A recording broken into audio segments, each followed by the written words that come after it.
Welcome to Shukla study point. आप सभी का स्वागत है आपके अपने YouTube channel Shukla study point में। मैं शिवम शुक्ला आप सभी दोस्तों का हार्दिक स्वागत करता हूं। आज के वीडियो के माध्यम से हम लोग चर्चा करेंगे सोशियोलॉजी के बहुत ही इंपॉर्टेंट क्वेश्चंस के बारे में, और उस क्वेश्चन का नाम है दहेज। याद करिए कि जब मैं मॉडल पेपर लिखित वाला सॉल्व करवा रहा था तो मैंने एक प्रकार से जो दीर्घ उत्तरीय प्रश्न है उनके उत्तर को आपको नहीं बताया होगा, और मैंने कहा था कि दीर्घ उत्तरीय प्रश्नों के उत्तर को मैं करवाऊंगा जो कि आपकी परीक्षा की दृष्टि से बहुत महत्वपूर्ण होंगे।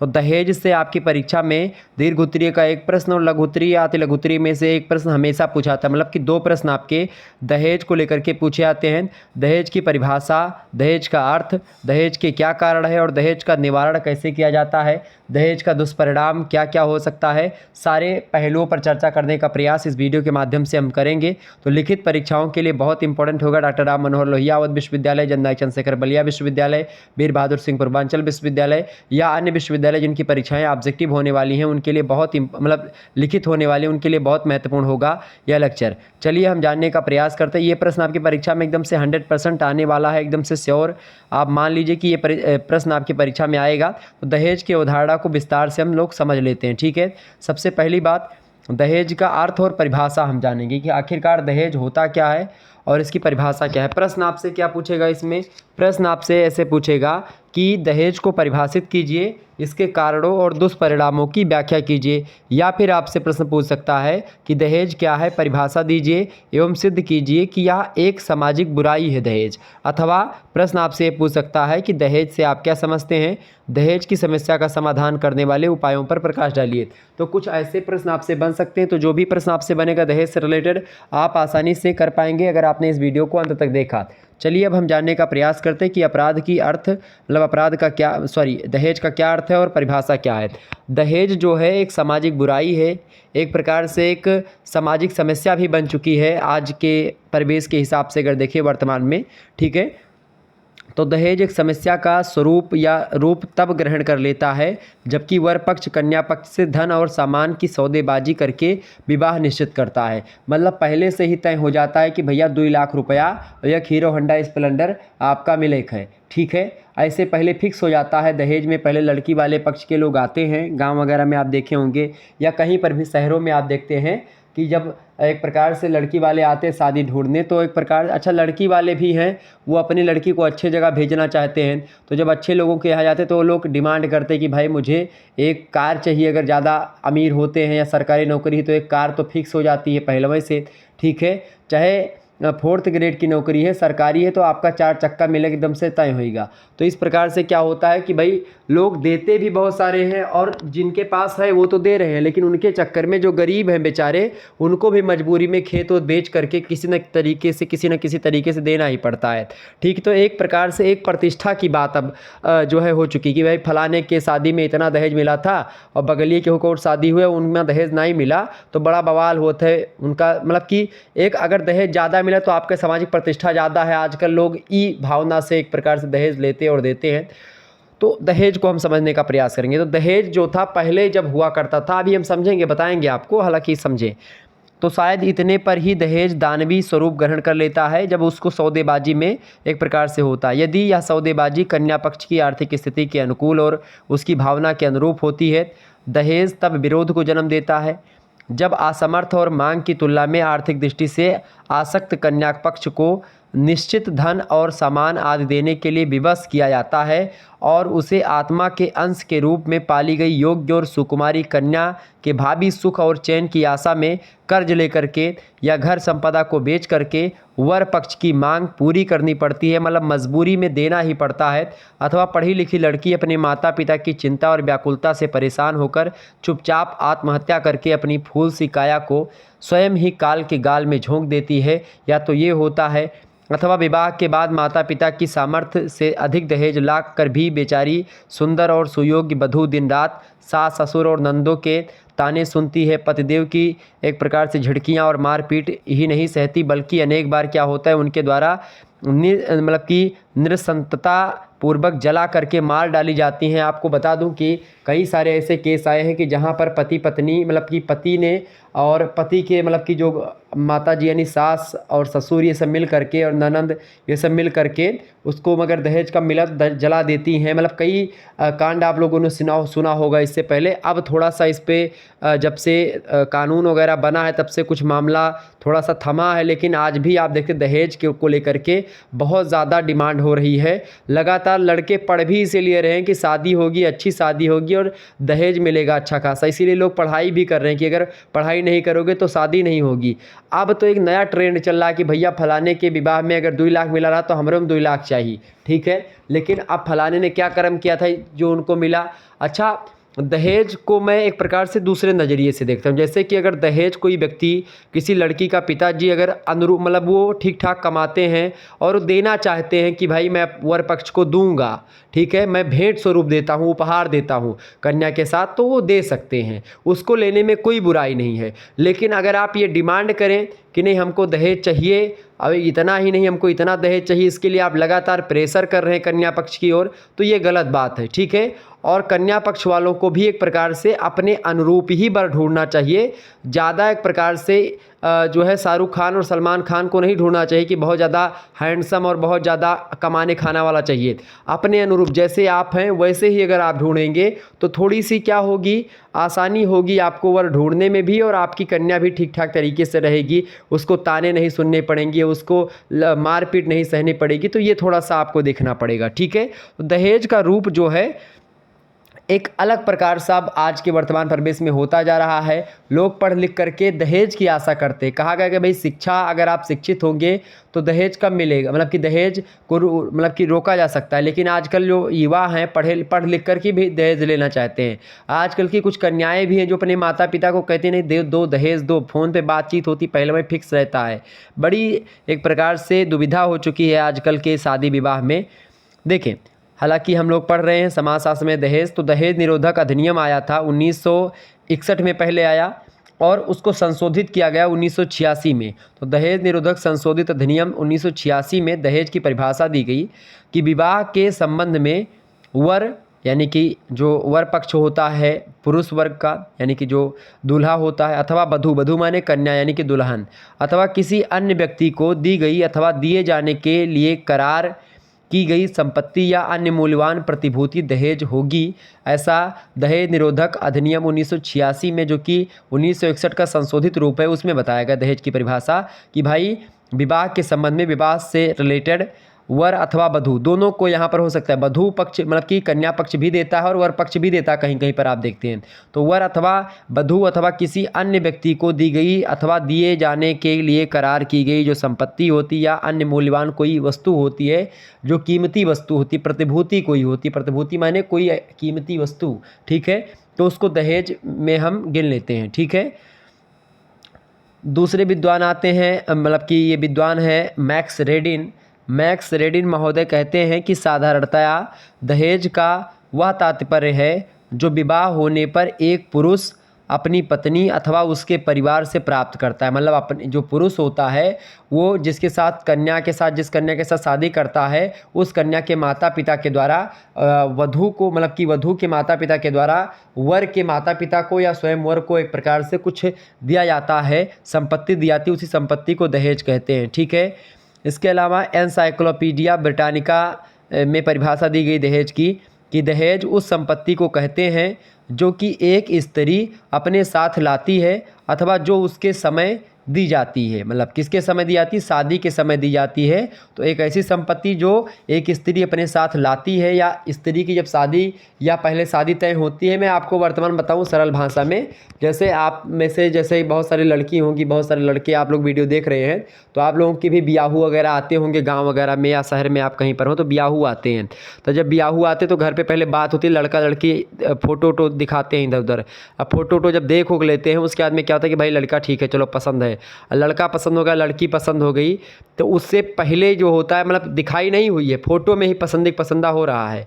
कन्या पक्ष के लोग जो है वर पक्ष को तो मतलब कि वर को या जो लड़का होता है उसको बार बार देखते हैं, लेकिन चूंकि वर पक्ष वाला नहीं देख पाता है, वो केवल फ़ोटो ही देखता है और फ़ोटो देखने के बाद में क्या होता है, फिर दहेज की फिक्सिंग होती है कि भाई कितना लेना है, कितना लेन देन। वो कन्या के पिताजी स्वयं पूछते हैं, जो दिखाने लाता है शादी विवाह, वो पूछता है भैया का लेन देन है, या पहले से पता होता है कि भाई हाँ इनमें 1.5 लाख लेख है, मैं 2 लाख लेख है, 3 लाख माँ है, या 50,000 वाले हुए हैं। ऐसे वो अपने हिसाब से जो शादी करवाने वाला होता है वो बताता है, ठीक है कि भाई इतना लेंगे, इतना बातचीत हो रही थी तो मैंने सुना था। तो इससे पूछेंगे कि भाई क्या लेन देन है, फिर बातचीत होगी। अच्छा, जब लेन देन की बात होती है तो लोग दूर उठ करके चले जाते हैं, ठीक है। तो ये सारी चीज़ें होती हैं। तो एनसाइक्लोपीडिया ब्रिटानिका में कहा गया कि दहेज उस संपत्ति को कहते हैं जो कि एक स्त्री अपने साथ लाती है अथवा जो उसके समय दी जाती है, ये होता है दहेज। फेयरचाइल्ड ने लिखा कि दहेज वह धन या संपत्ति है जो विवाह के अवसर पर लड़की के माता पिता अथवा अन्य निकट संबंधियों के द्वारा दी जाती है। हो सकता है लड़की का माता पिता दे रहा हो, अगर लड़की का माता पिता नहीं दे रहा तो उसके मामा, उसके फूफा या अन्य कोई व्यक्ति जो सगा संबंधी है लड़की का, वो दे सकता है, ठीक है, वो देता है, ठीक है। मजबूरी में देना पड़ता है बहुत सारे लोगों को, बहुत सारे लोग जो है अपने मन मर्जी से देते हैं। तो ये हो गया दहेज। दहेज समस्या के कई कारण हैं, अब कारणों पर फोकस करते हैं, चूँकि कारण आपको जानना परम आवश्यक है। दहेज प्रथा सदियों से संचित अनेक सामाजिक, आर्थिक और सांस्कृतिक कारकों का संयुक्त परिणाम है। संक्षेप में दहेज समस्या के कई कारण हैं, ठीक है। अब कई कारणों को समझने से पहले एक बात मैं आपको बता दूं, दहेज की परंपरा की शुरुआत जो हुई है ये बहुत पहले से होती आ रही। पहले जब राजा महाराजा की शादी वगैरह होती थी तो राजा लोग क्या करते थे, गाय वगैरह देते थे और धन मताह देते थे खूब ज़्यादा, ठीक है, घोड़ा दे देते थे, हाथी देते थे। तो इस प्रकार से राजा महाराजा देते थे। अब राजा महाराजाओं का अनुकरण किसने किया, जो मंत्री वगैरह उनके यहाँ होते थे उन्होंने, मंत्रियों से सैनिकों ने किया, सैनिकों से व्यापारियों ने किया, और व्यापारियों से जो एक प्रकार से खेती करने वाले लोग थे उन लोगों ने। तो एक प्रकार से धीरे धीरे करके क्या हुआ कि जो उच्च वर्ण के लोग थे या जो धनी वर्ग का लोग था, धनी वर्ग के लोग जब एक प्रकार से आपस में उपहार की भेंट, चूँकि जिसके पास धन है उसको देने में कोई बुराई नहीं है, वो दे रहा है, कोई ले रहा है, उसके पास धन है, कोई दिक्कत की बात नहीं। लेकिन उसके चलते क्या होता है, जो गरीब व्यक्ति है वो भी एक प्रकार से उसको भी देना लेना पड़ता है। समस्या यहाँ पर खड़ी हो जाती है कि भाई गरीब व्यक्तियों को भी वो चीज़ करना पड़ता है। जैसे कि आजकल क्या है, अगर शादी हो रही, शादी में डीजे बंधवाना अब एक एकदम से वो होगा। अगर आपकी शादी में डीजे नहीं जाता तो आपको लोग गमार कहेंगे भैया कहाँ से बारात चली आई तो बैंजो बंधवाया खाली डीजे। अच्छा, आजकल शहरों से क्या हो रहा है कि तमाम प्रकार के वो सब बाजा गाजा क्या बोलते हैं, भांगड़ा और दुनिया भर का सहनाई वगैरह खूब जो होता है, पता नहीं कौन कौन से बाजे अब बनने लगे हैं। रोड लाइट का ज़माना आ गया कि भाई रोड लाइट में वो लादे खड़े रहते हैं, जो बुजुर्ग लोग होते हैं, बहुत सारे लोग कुछ पैसे पा जाते हैं बेचारे, लेकिन लगातार खड़े रहते हैं।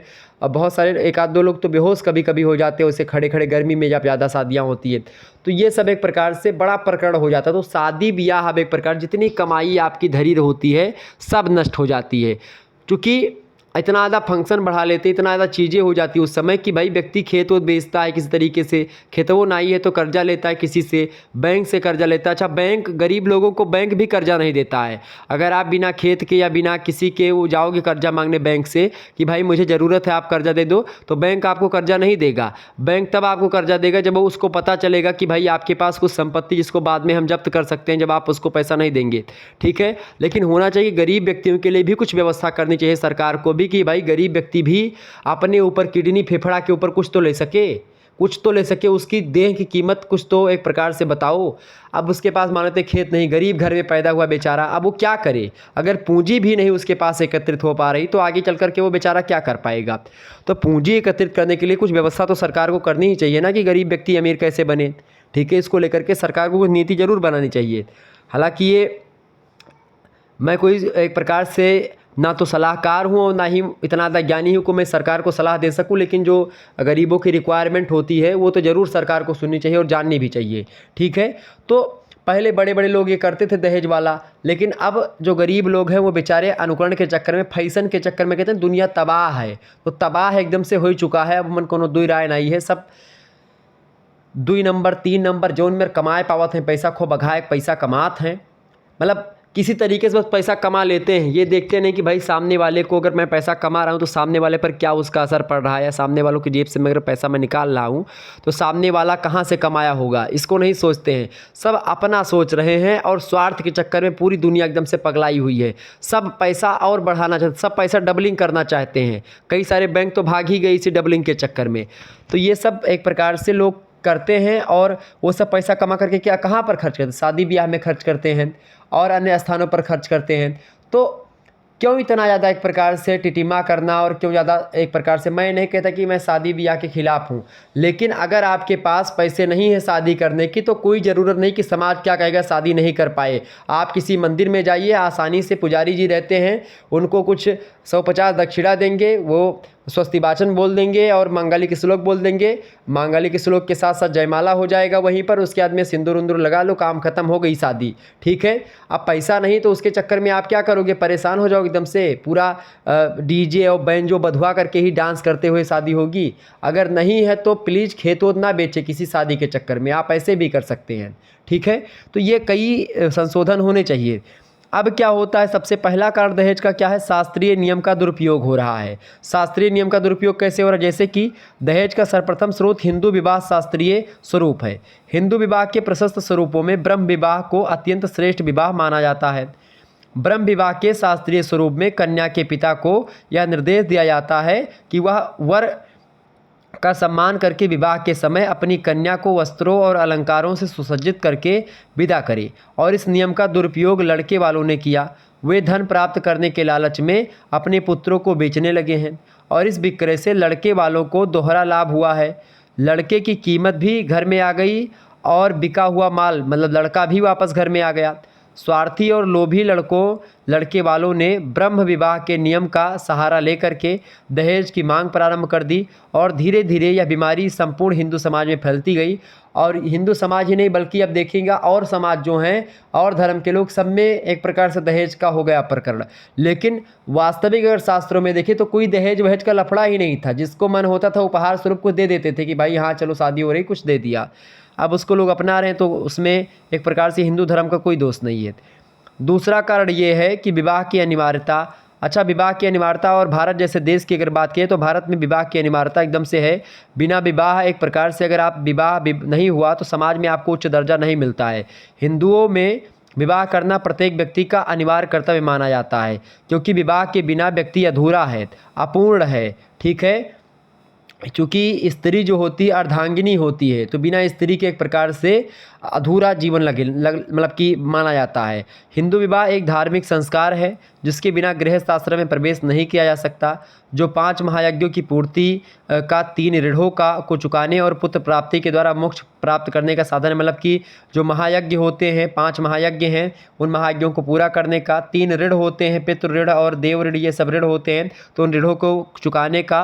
और पुत्र जब होता है तो पुत्र जब आग देता है अपने पिता को तभी उसको मोक्ष की प्राप्ति होती है, ऐसा हिंदू धर्म में मान्यता है। तो इसके लिए शादी करना अनिवार्य हो जाता है। और विवाह की यह अनिवार्यता हर कन्या के पिता के मन में यह भावना उत्पन्न कर देती है कि अपनी कन्या का विवाह करना उसका सर्वप्रथम उत्तरदायित्व है। और आजकल के पिता एक प्रकार से भार समझते थे, अभी तो कुछ दिनों तक पहले तक, कि लड़की भाई भार है। लड़के को तो अधिक आयु तक कुंवारा रखा जा सकता है, किंतु लड़की जवानी में पैर रखते ही अपने माता पिता की चिंता का कारण बन जाती है। क्योंकि लड़कियां एक प्रकार से क्या होती, बहुत लोग बहला फुसला लेते हैं उनको। ठीक है। तो इस कारण से क्या होता है, एक भार सा होता है। लड़के वाले इस चिंता का अनुचित लाभ उठा करके दहेज की मांग करते हैं। आर्थिक जीवन में प्रचलित मांग और पूर्ति का नियम जो है विवाह के क्षेत्र में दहेज की राशि निश्चित करने लगता है। और इस प्रकार से विवाह की अनिवार्यता कहीं ना कहीं पे कि विवाह करना ही जरूरी है, ये एक प्रकार से सामाजिक दृष्टिकोण है कि अगर बिना विवाह के अगर आप एक साथ रहते तो आपको नहीं रहने दिया जाएगा। तो एक प्रकार से इसीलिए दहेज को एक प्रकार से बढ़ावा मिला। तीसरा कारण दहेज को बढ़ावा मिलने का ये है कि अनुलोम विवाह होता है। अनुलोम विवाह का मतलब क्या होता है, जैसे कुछ निश्चित नियम होते हैं विवाह के, जैसे कि उच्च वर्ण की अगर लड़की है तो निम्न वर्ण में विवाह नहीं होगा उसका। लेकिन अगर निम्न वर्ण की लड़की है और उच्च वर्ण का लड़का, जैसे कि किसी शूद्र की कन्या है और किसी ठाकुर का लड़का है, तो शादी हो जाएगी। लेकिन किसी ठाकुर का लड़का है और शूद्र की मतलब कि किसी मतलब शूद्र का कोई लड़का है और ठाकुर की कन्या है, तो उसका विवाह नहीं हो पाए, मतलब कि ये प्रतिलोम विवाह हो जाएगा, उल्टा विवाह हो जाएगा, इसको नहीं करार दिया गया है। तो इस कारण से क्या होता है, अपनी ही जाति में शादी करना, अंतर जातीय विवाह, ये सब कई प्रकार के एक प्रकार से कारण होते हैं जो कि विवाह को मतलब विवाह में खास करके दहेज को बढ़ावा देते हैं। ठीक है। तो हिंदू सामाजिक विधान में अनुलोम विवाह का नियम भी दहेज प्रथा के विकास और प्रचलन का एक महत्वपूर्ण कारण है। और इस नियम के अनुसार कन्या का विवाह अपने से नीचे वर्ण के लड़कों से नहीं किया जा सकता, किंतु लड़का अपने से नीचे वर्ण की लड़की के साथ विवाह कर सकता है। और इस नियम के कारण निम्न जातियों की लड़कियों की विवाह का क्षेत्र तो बहुत विस्तृत हो जाता है, क्योंकि वे अपनी जाति के अतिरिक्त उच्च जातियों से भी विवाह कर सकती हैं। किंतु उच्च जातियों की लड़कियों के विवाह का दायरा बहुत छोटा हो जाता है। जैसे ब्राह्मणों की लड़कियां ब्राह्मणों के लड़कों के अतिरिक्त अन्य किसी जाति के लड़कों से विवाह नहीं कर सकती हैं, जबकि शूद्र वर्ण से संबंधित लड़कियां चारों वर्णों के लड़कों से विवाह कर सकती हैं। और यही कारण है कि उच्च जातियों में ही दहेज का मतलब कि दहेज की समस्या मुख्य रूप से पाई जाती है। आप देखिएगा, उच्च वर्णों में दहेज की समस्या तो पहले पाई जाती थी, लेकिन आजकल क्या हो गया है, हर एक जाति और हर एक धर्म में दहेज ने अपना एक प्रकार से विस्तार किया है। और इसी कारण से क्या हो रहा है, दहेज एक समस्या के रूप में समाज में सामने आया है। चौथा कारण होता है दहेज का कौमार्य का महत्व। हिंदू समाज में कौमार्य कन्या की सर्वाधिक महत्वपूर्ण निधि है। संसार के सभी सभ्य समाजों में कौमार्य को सामाजिक मूल्य प्रदान किया गया है। अनेक समाजों में तो विवाह से पूर्व कौमार्य भंग होने पर बहुत अधिक परेशानी नहीं होती, किंतु हिंदू संस्कृति कौमार्य के प्रति इतनी चेतना जागृत कर देती है कि विवाह से पूर्व ही कौमार्य भंग हो जाने पर कन्या का विवाह करना अत्यंत कठिन हो जाता है। मतलब कि अगर शादी से पहले आप किसी लड़के के साथ संबंध बना लेती हैं तो एक प्रकार से आप मान करके चलो कि आपका शादी बड़ी मुश्किल हो जाएगी। शादी एक प्रकार से होने को भी होगी, अगर कोई लड़का शादी करना भी चाहेगा तो बहुत सारे आपके गांव के ही लोग क्या करेंगे, लड़के के जाएंगे, शादी बारात आ जाएगी, फिर भी एक प्रकार से वो भरेंगे जा करके और उसट करवा देंगे विवाह हुआ सब। ठीक है, यौवन की तरंगे संयम के बांध को तोड़ सकती हैं, अतः प्रत्येक पिता अपनी लड़की का विवाह जल्दी से जल्दी कर देना चाहता है। और हिंदुओं ने इसी भय से बाल विवाह करने प्रारंभ कर दिए थे, और आज भी कन्या का पिता अधिकाधिक बर मूल्य चुका करके शीघ्र ही अपनी कन्या का विवाह कर देना चाहता है। अच्छा, ये जो एक प्रकार से जो विवाह प्रचलित हुआ, खास करके जो मतलब छोटे मतलब कि बाल विवाह जिसको कहते हैं, ये चूँकि जब पहले विदेशी आक्रांता आते थे तो हिंदुओं की कन्याओं को एक प्रकार से, चाहे मुस्लिम आक्रांता की बात की जाए या अन्य आक्रांता जो भी आए, तुर्क, यमन, हूण जो भी आए, उन लोगों ने यही किया कि भाई कन्याओं को एक प्रकार से ज़बरदस्ती विवाह कर लेते थे। तो यही कारण था कि भाई बाल विवाह प्रचलन हो गया कि छोटे से विवाह कर दिया। ठीक है, तो इस प्रकार से क्या होता है, ये कौमार्य का महत्व तो हिंदू समाज में ज़्यादा है कि भाई अगर कुमारी है कन्या और उसके विवाह नहीं किया गया, कुमारी उसका अगर भंग हो गया, ठीक है, अगर किसी लड़के के साथ संबंध पहले से बना लेती है तो उसका शादी करना मुश्किल हो जाता है। और यही कारण है कि जल्दी शादी हो जाती है, और इसी चक्कर में दहेज एक प्रकार से लोग देते हैं किसी न किसी तरीके से। पाँचवा कारण है धन की प्रतिष्ठा एवं महत्व।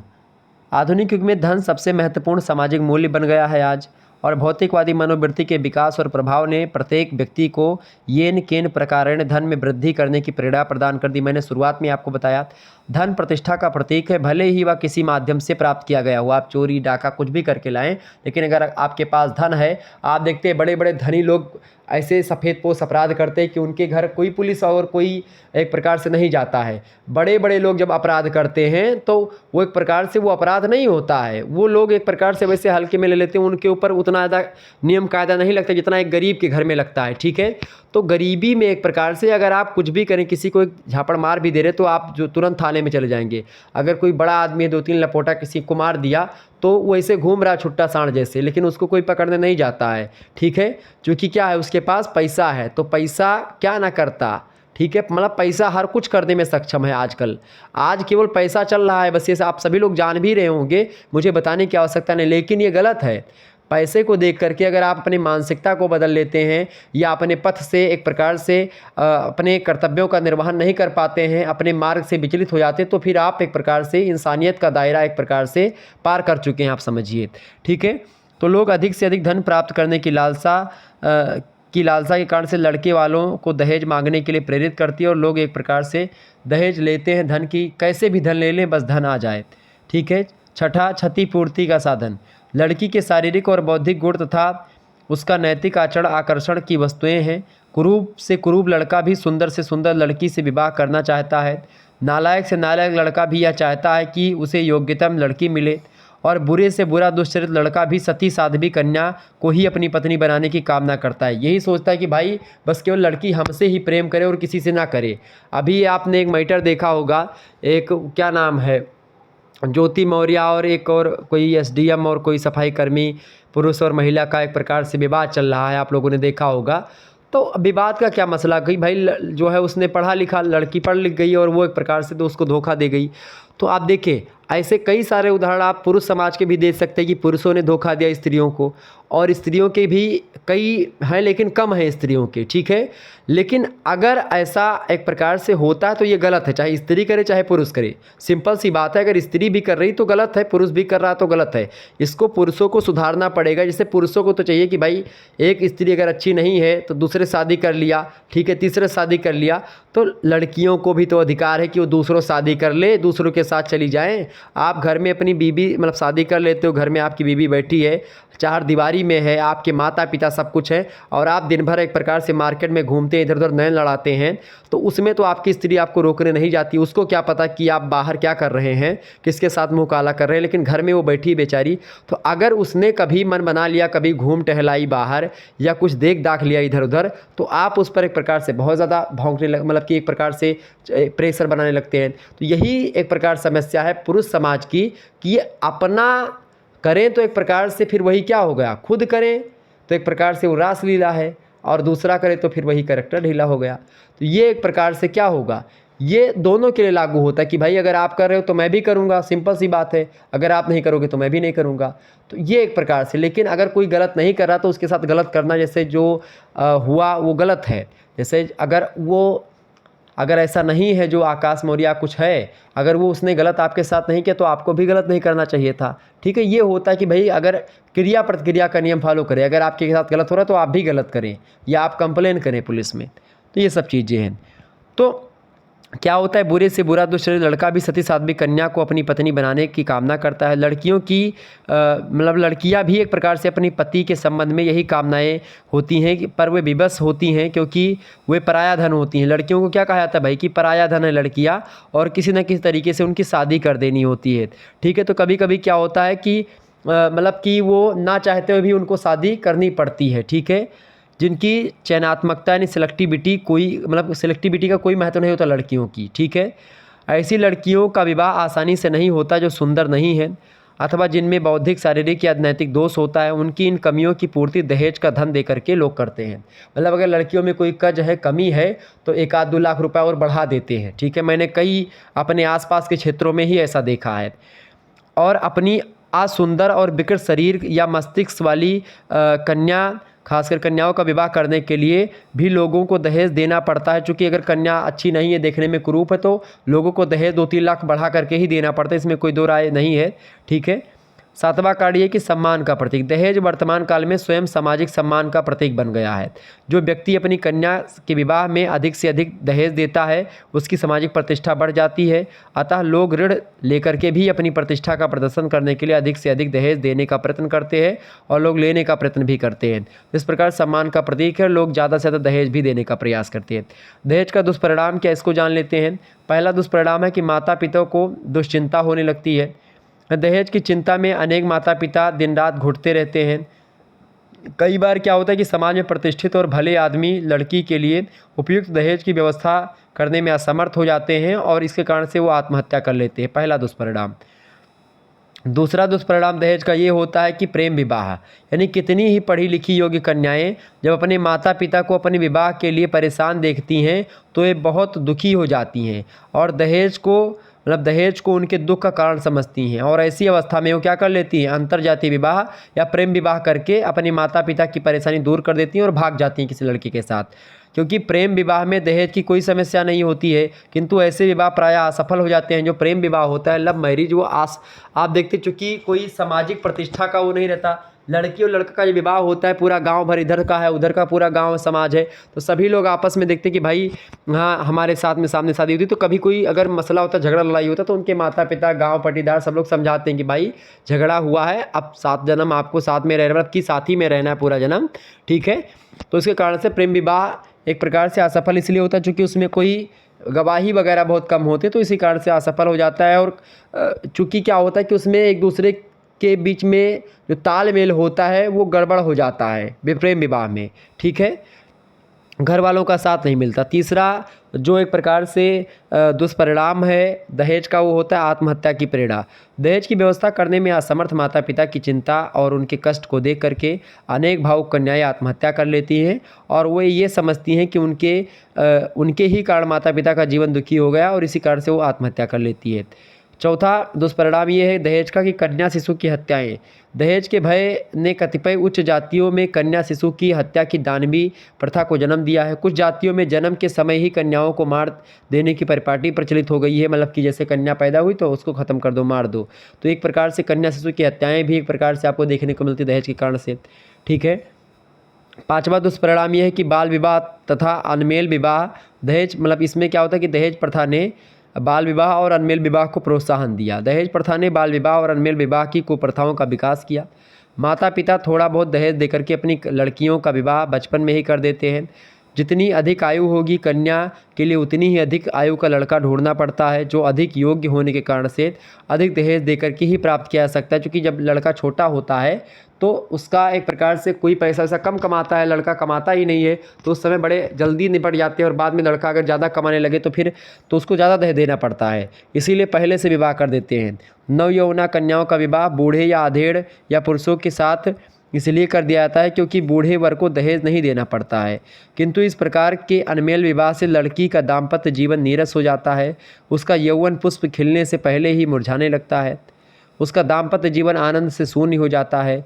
बूढ़ा पति थोड़े दिनों के बाद मतलब कि थोड़े दिनों का मेहमान होता है, और जब वह विवाहिता गृहस्थ सुख भोगने के योग्य हो जाती है तो विधवा हो जाती है।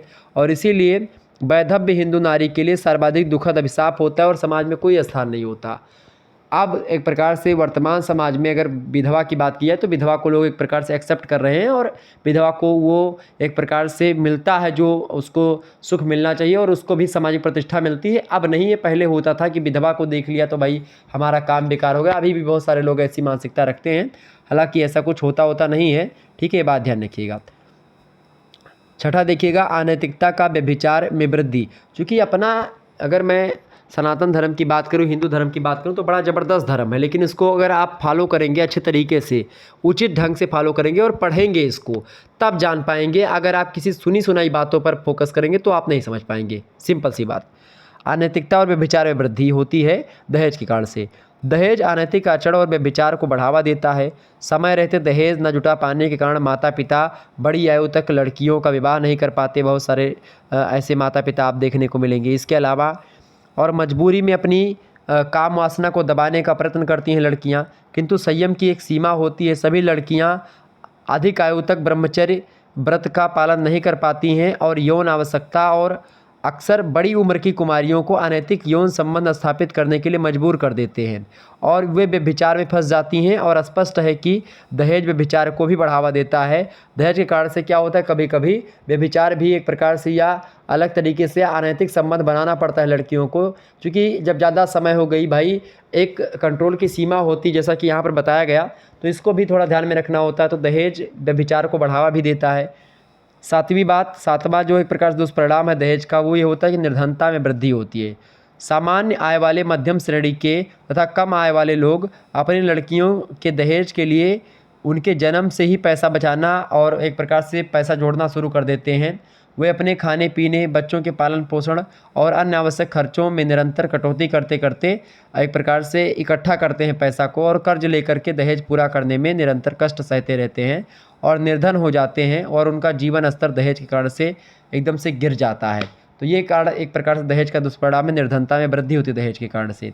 ठीक है, दहेज का समाधान कैसे कर सकते हैं हम दहेज समस्या का? तो देखिए, दहेज समस्या के समाधान के लिए निम्नलिखित कदम उठाए जा सकते हैं। जैसे कि पहला कदम, अंतर्जातीय विवाह को प्रोत्साहन देकर के या उन्हें अनिवार्य बना करके हिंदू विवाह के क्षेत्र को और भी अधिक विस्तृत किया जा सकता है। मतलब कि जैसे कि जो अंतर्जातीय विवाह है कि एक लड़की अगर कोई ब्राह्मण की कन्या है, ठाकुर से विवाह हो जाए, वैश्य से विवाह हो जाए, शूद्र से विवाह हो जाए, ऐसा जब होगा, अंतर्जातीय विवाह होगा, एक जाति दूसरी जाति में विवाह कर सकता है, ऐसा जब खुला नियम हो जाएगा तो दहेज हो सकता है कम हो जाए।